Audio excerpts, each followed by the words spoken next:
Okay, so this is one of the main differences between a chain drive and a belt drive. The reason a belt drive has less problems, like as far as the gear goes, is because of this spring right here.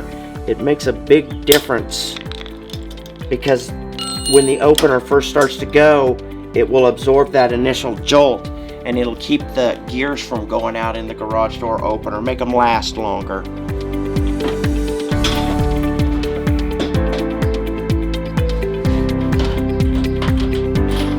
If you put an LED light in your garage door opener and the remote controls quit working, take the LED light out. Some of them cause radio interference and they'll interfere with your remote. And it's just a matter of putting a different kind of bulb in there will solve your problem.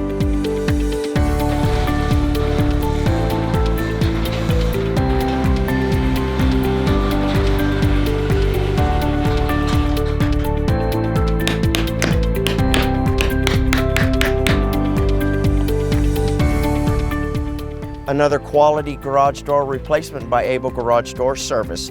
For your free estimate on a garage door replacement, give us a call today.